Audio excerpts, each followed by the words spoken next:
Darren Espanto na pamura sa karakter ni Kim Chu sa serye nitong Linlang.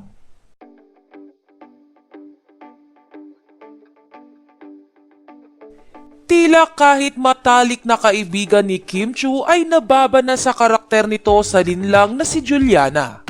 Sa ibinahagi nga na convo ni Kim Chu ng kanyang bestie na si Darren Espanto ay nagbigay ng reaksyon si Darren sa nakakagigil na karakter ni Kim Chu sa Linlang.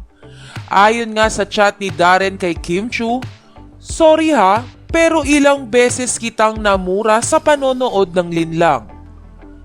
Natawa naman si Kim sa chat na ito ni Darren at nagreply ng "I love it bestie."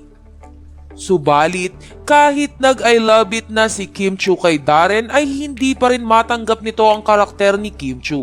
Kaya naman nagreply ito ulit kay Kim at sinabing, "No, wag mo akong ma-I love it dyan, gigil ako sa'yo."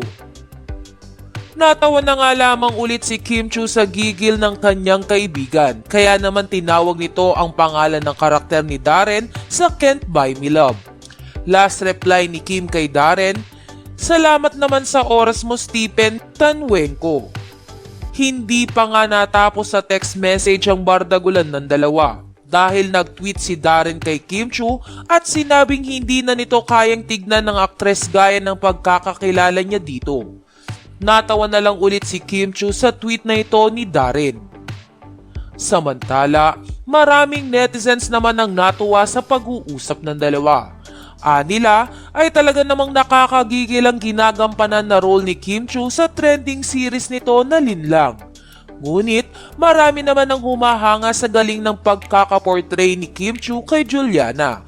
At ang inis na ito ng netizens sa kanyang karakter ay isang patunay na epektibong aktres si Chinita Princess Kim Chu.